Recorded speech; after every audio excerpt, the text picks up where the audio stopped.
Alright, so I'm going to upload 2 videos tonight. One that's actually going to be of World of Warcraft playing. The other is going to be this one, which is all about heroics, which I went and just played. I scooted over. It wasn't that bad when I scooted over. Scooting back was kind of chilly. Whew, red nose. And it had rained, so my butt got all wet on the seat. But in any case, we went to play heroics, which is a tabletop. So, if you've played D&D or World of Darkness, you know what a tabletop RPG is. And heroics is just like a friend of ours. Him and some of his friends made it, so it's different from the others, but similar in other ways. It's really fun. Anyways, so we had it was myself, Jiko, and Skuda from my guild who played, and we went tonight. There's going to be other people later, but anyways, blah blah blah. So in heroics, you make a hero, and you play your hero. And you have to, fight bad guys and all that different stuff. And you can set the campaign whatever timeline you want. You can set, have any type of heroes you want. You can go in a world where heroes are totally normal and everybody knows what they are. You can go in a world where heroes aren't very common and you don't know what they are. And you have to hide your powers. So we had 3 very different types of people, which is good. I always like it when that happens. That was a thumbs up that kind of went out frame. So first we had Skida. His character was like the meat, beating the shit out of stuff. He's got like superhuman powers of strength, and he can fly and all these other things. So you get to pick and choose your superhero powers as well, which is really neat. And so he survived the war. It's based in 1956 is the time period. So he survived the war. He's immortal, and he's working in this town that we were in. Just so you know, I'm wearing another shirt. Anyways, he was working in this town that we're all in doing handiwork, basically, for the military. There is a military town. And then we had Jiko's character. He's a 14-year-old boy who's he's immune to a lot of different things, and he's got like an actual aggressive superpower, but I can't remember what the aggressive superpower is. But he has a lot of defensive superpowers. So he doesn't have an aggressive one. He makes fumble fields, and yeah.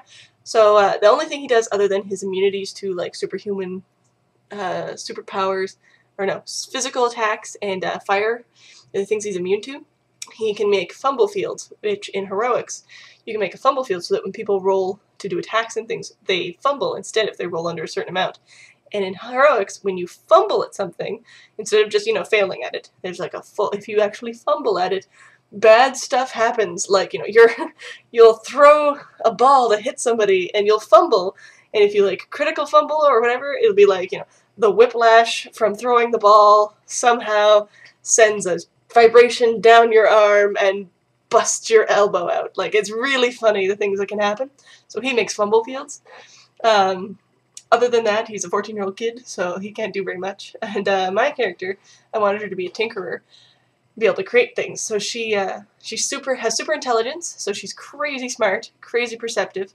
She's got all these different random, really good skills to have to do this stuff, and what she will do, she hasn't done it yet because I haven't had a chance to, but she can animate objects and create objects. So what she'll do is she'll create all the metal pieces that she needs to make something, and then, since she's able to animate it after she's put it together with her crafting and her engineering and her electrician and all that other knowledge, she doesn't actually have to fit into a power source because she can animate them herself. So she'll make like flocks of tiny metal birds and, send those out. So that's what I thought was really cool about her. So I didn't realize it was going to be in 1956. So we start the campaign and he goes, "It's 1956. And I go, well, I was going to make her like a contracting worker, but it's 1956. So in any case, she's a very forward woman because she's very intelligent and she doesn't believe in that kind of stuff. And that's why it makes sense. Anyways, we fought ants. Really scary ants. It was an ass load of these. They were like infesting everything. And like they started out just infesting buildings and like eating through support beams.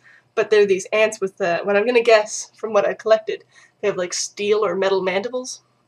And they're like super strength, because Skuda's character used his superhuman strength, which he can lift 3 tons with, to put all 3 tons of that force onto this ant in his hand, and it didn't crush it. And he threw it in a glass jar to take to this professor, and it's eating through the glass, like with its mandibles, not spitting acid, nothing, just yeah. So we had to fight like swarms of ants, which my character is useless against unless she comes into something prepared and makes the items, or can think of what to do to fight them. But there's these ants that can eat through metal. So tinkering little objects didn't really work. So basically she just ran around animating her clothes to like shake the ants off and trying to use her super intelligence to find a more convenient way to kill them. So that was actually, it was really fun. I always love heroics, and I always love World of Darkness. I like D&D, but it all depends on who's running the campaign and who the other players are, because with D&D I find it can get railroaded so easily by just one person just going entirely out for their own goals and not worrying about anybody else's. While with World of Darkness and Heroics, the DMs have a much bigger say in what happens. It's not rule-based as much as, you know, you can flex everything. So if you have a GM or DM or an overlord, in the case of Heroics, who can kind of move things away from this one person trying to railroad the campaign and put it into, you know, make it so it's another plot so that the full group can do things, I always really like that. Anyways, so yeah, I'm going to stop recording now, and I'll log on and get ready for my fun raid. And I'll record the fun raid, which will be a lot more interesting than me talking about heroics, because this is the world of Vlogcraft, which is about World of Warcraft, and not the world of tabletop RPG craft. Vlogs. Yeah, shut up, you know you love me.